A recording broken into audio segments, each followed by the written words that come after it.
जय हिंद मेरे प्यारे बच्चों, कैसे हो आप सभी लोग। मैं उम्मीद करता हूं आप सभी लोग बिल्कुल ठीक, स्वस्थ और मस्त होंगे।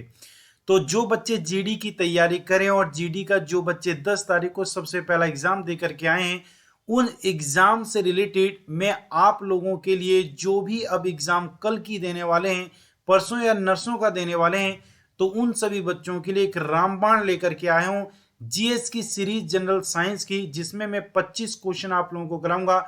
और याद रखना, इतनी हिम्मत रखना कि इन 25 प्रश्नों में से बहुत ऐसे प्रश्न हैं जो आप लोगों को देखने को मिलेंगे।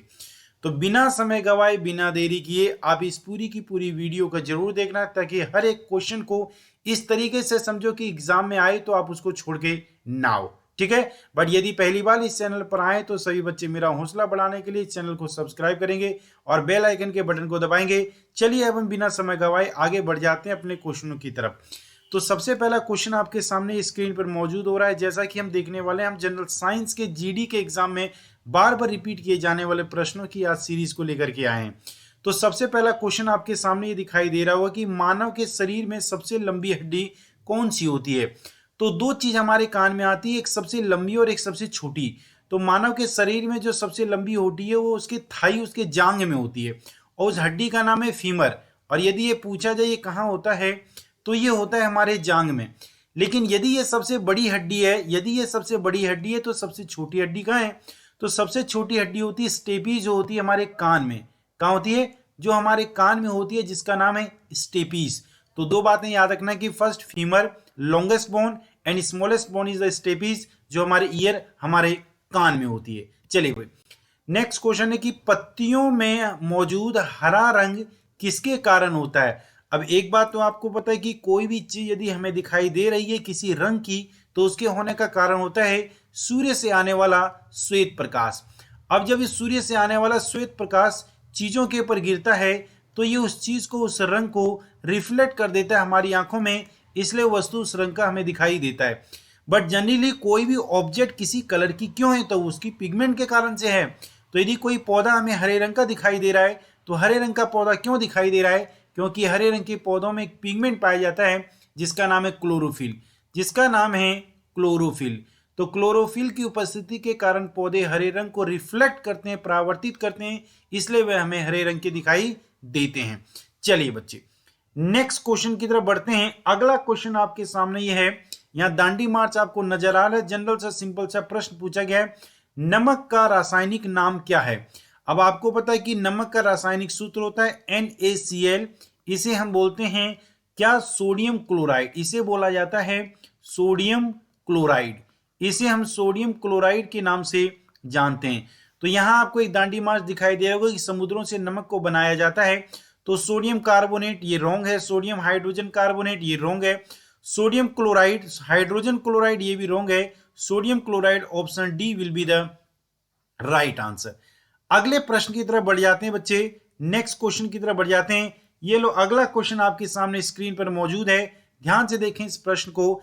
सिंपल सा क्वेश्चन पूछा गया, डीएनए का पूर्ण फॉर्म क्या है, full form of the DNA. तो डीएनए का पूरा नाम है deoxyribonucleic acid. Deoxy ribo nucleic acid ये गलत है। डीऑक्सी राइबो न्यूट्रल है, ये भी गलत है। Deoxyribonucleic acid option C will be the right answer. Next question की तरफ बढ़ रहे हैं दोस्तों। अगला क्वेश्चन नंबर 5, निम्न में से कौन सा पदार्थ सबसे कठोर है। ऑप्शन ए कोयला, ऑप्शन बी लोहा, ऑप्शन सी चांदी और ऑप्शन डी जो है हमारा हीरा, ये सबसे स्ट्रॉन्गेस्ट है। याद रखना कि दुनिया में सबसे कठोर पदार्थ, और यदि ये प्राकृतिक रूप से भी सबसे कठोर पदार्थ पूछा जाए तो आप हीरे का ही चयन करेंगे, डायमंड का ही चयन करेंगे। अगला क्वेश्चन नंबर 6, किस रक्त ग्रुप वाले व्यक्ति को यूनिवर्सल डोनर बोला जाता है। यूनिवर्सल डोनर वो होता है जो सभी को रक्तदान दे सकता है, जिसे सर्वदाता के नाम से जानते हैं। सर्वदाता जो सभी को ब्लड डोनेट कर सकता है। ये ओ पॉजिटिव को भी, ओ नेगेटिव को भी, A positive, A negative, B positive, B negative, A positive, A B negative. तो O negative is called universal donor. O negative को यूनिवर्सल डोनर कहते हैं, यूनिवर्सल डोनर। और ए बी पॉजिटिव को यूनिवर्सल रिसिप्टर के नाम से जाना जाता है। यूनिवर्सल रिसीवर के नाम से जाना जाता है, जो किसी से भी ब्लड ले सकता है वो ए बी पॉजिटिव होता है, और जो किसी को भी ब्लड दे सकता है वो ओ नेगेटिव होता है। ठीक है। नेक्स्ट क्वेश्चन नंबर 7, विषाणुओं के अध्ययन को क्या कहा जाता है? विषाणु बोले तो virus, the study of virus is called virology, यानी वायरस की स्टडी को वायरोलॉजी के नाम से जाना जाता है। अगला प्रश्न आपके सामने है क्वेश्चन नंबर 8, इनमें से कौन पानी से क्रिया करता है? अब आपको पता है कि जब हम अभिक्रियाशीलता श्रेणी देखते हैं, क्या देखते हैं? अभिक्रियाशीलता श्रेणी, अभिक्रियाशीलता श्रेणी देखते हैं, तो इस अभिक्रियाशीलता श्रेणी में सबसे पहले आप सभी लोगों को पता है कि कोयना का मैगजीन, अलीसा जी, फादर सन सब पंजाबी हैं। फादर सन सब पंजाबी हैं। कौन होगा एजी एंड एयू। अब ये मैंने एक सीरीज लिख दिया है, तो इसमें से जो ऊपर है वो सबसे अधिक अभिक्रियाशील हैं। ये जो है हमारे, ये तीनों के तीनों सबसे अधिक अभिक्रियाशील, ये अधिक क्रियाशील हैं, और लास्ट में जैसे जैसे नीचे जाओगे तो कम होते जाएंगे। तो सोडियम, पोटेशियम और कैल्शियम, यहाँ पर लेड तो नहीं होगा क्योंकि लेड लास्ट में, सिल्वर भी नहीं होगा, कॉपर भी नहीं होगा, तो एक बचता है हमारे पास कैल्शियम। तो option B will be the right answer, calcium. Next, निम्नलिखित में से कौन सी तांबे सबसे अधिक तन्य है? कौन सी धातु सबसे अधिक तन्य है? तो हमने सुना है कि सोना जो होता है इसकी तन्यता सबसे ज्यादा होती है। 1 ग्राम गोल्ड से लगभग 2 किलोमीटर लंबी वायर ड्रॉ की जा सकती है, यह आपको याद रखना है। ठीक है, 1 ग्राम सोने से लगभग 2 किलोमीटर लंबी तार खींची जा सकती है। स्वर्ण का आणविक सूत्र क्या है? तो आपको पता है एयू का मतलब होता है सोना, यानी इसे बोलेंगे गोल्ड। एजी का मतलब होता है सिल्वर, यानी इसे बोलेंगे चांदी। और एल का मतलब होता है एल्यूमिनियम, और ये जी जो होता है ये गैल्वेनोमीटर का सिंबल है। ठीक है, गोल्ड का सिंबल नहीं है। तो हमारा राइट आंसर होगा option A will be the right answer. निम्नलिखित में से कौन सी मिश्र धातु है? मिश्र धातु जो होती है वो 2 या 2 से अधिक धातु और अधातु के मिश्रण से बनता है। जब हम एक धातु को और प्लस में एक अधातु को मिला देते हैं तो इसके मिलने से बनती है मिश्र धातु। इसके मिलने से बनती है मिश्र धातु। कौन सी धातु? मिश्र धातु। तो पहला पीतल, बिल्कुल पीतल मिश्र धातु है। टांका भी मिश्र धातु है। चांदी, टांका का मतलब ये शोल्डर, ये है हमारा टांका जिसे हम शोल्डर बोलते हैं। कांसा भी है हमारा बेटा, लेकिन चांदी जो है ये केवल और केवल एजी को रिप्रेजेंट करता है। तो चांदी हमारा मिश्र धातु नहीं है, इसलिए option 3 will be the right answer. इसलिए ऑप्शन 3 बिल्कुल सही होगा। उष्मा का सबसे अच्छा चालक है। अब उष्मा का सबसे अच्छा जो चालक होता है वो क्या होता है? तो याद रखना, उष्मा का और इलेक्ट्रिसिटी का सबसे अच्छा जो चालक होता है वो होता है एजी, वो होता है एजी। एजी का मतलब है चांदी। तो option B will be the right answer. Next question है क्वेश्चन नंबर 30, मस्तिष्क डैश तंत्र एक हिस्सा है। तो मस्तिष्क तंत्रिका तंत्र का, किसका? तंत्रिका तंत्र का एक हिस्सा है। तो परिसंचरण नहीं, पाचक नहीं, option C will be the right answer. तंत्रिका तंत्र का एक हिस्सा है। को कोशिका का पावर हाउस कहते हैं। पावर हाउस किसे कहते हैं? माइटोकॉन्ड्रिया को कोशिका का पावर हाउस कहते हैं। और याद रखना, लाइसोसोम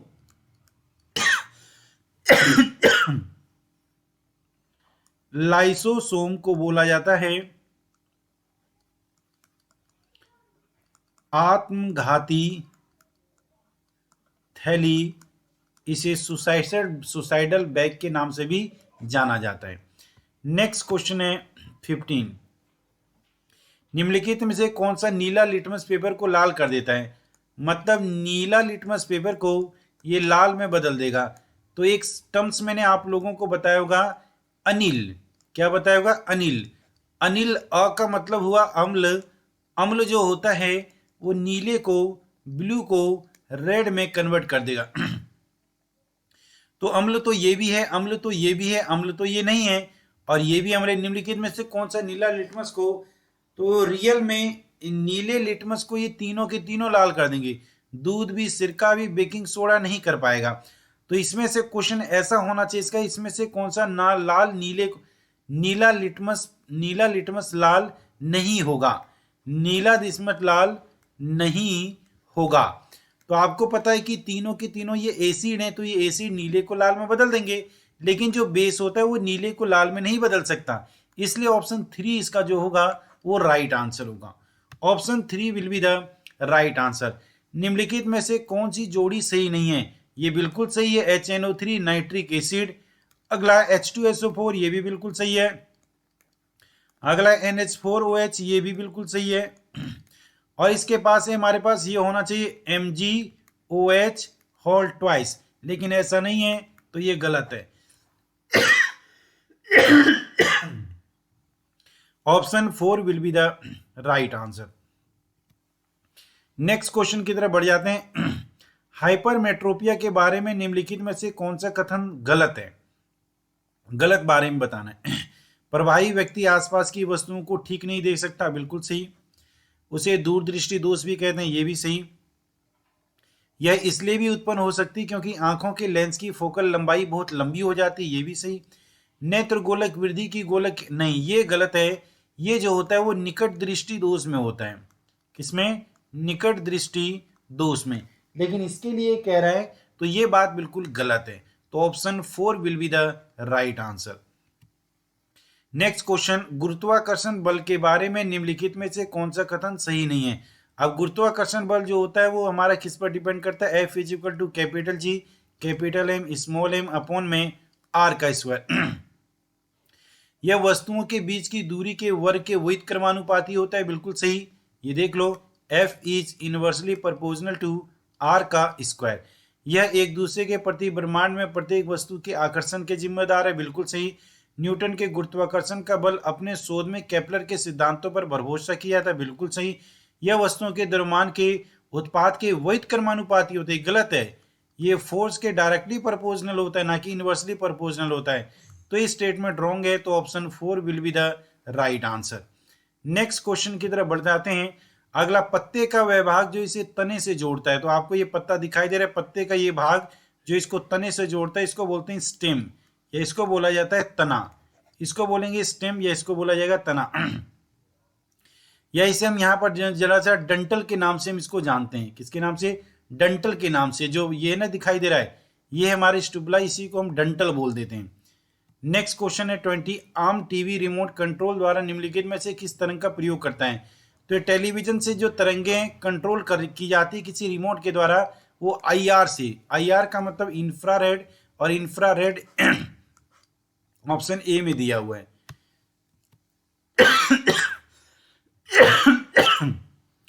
निम्नलिखित में से कौन सा एक प्रोटीन का प्रमुख स्रोत नहीं है। चना प्रोटीन का है, सोयाबीन, गेहूं, मछली। गेहूं प्रोटीन का नहीं है, सोयाबीन प्रोटीन का है, मछली प्रोटीन का है। गेहूं नहीं है, गेहूं से कार्बोहाइड्रेट मिलता है, गेहूं से कार्बोहाइड्रेट मिलता है, ये बात आपको याद रख लेना है। तो option 3 will be the right answer. Next question 22, का व्यापक रूप से ईंधन के रूप में प्रयोग किया जाता है और वह दबे हुए प्राकृतिक गैस का एक प्रमुख घटक है। तो जहां भी प्राकृतिक गैस का नाम आ जाए वहां आप लोगों को याद रख लेना, CH4 का आप नाम ले लेना। तो option D will be the right answer. जहां भी प्राकृतिक गैस हो तो वहां CH4 आएगा ही आएगा। किसी घरेलू कचरे में रिसाइक्लिंग का एक उत्कृष्ट संभावित है। देखो, धातु का तो रिसाइकल नहीं किया जा सकता, रबड़ का भी रिसाइकल नहीं किया जा सकता, प्लास्टिक का भी रिसाइकल नहीं किया जा सकता, लेकिन यदि सब्जी के छिलके को हम बात करें तो घरेलू कचरे के रूप में, अब घरेलू कचरा धातु और रबड़ और प्लास्टिक तो नहीं है, तो सब्जी का छिलका ही है, इसका हम यूज कर लेते हैं, जब खाद बनाने के रूप में इसका प्रयोग किया जाता है, कंपोस्ट खाद बनाने के लिए। इनमें से हवा की नमी को किससे मापा जाता है। तो हवा की नमी को हाइग्रोमीटर से मापा जाता है।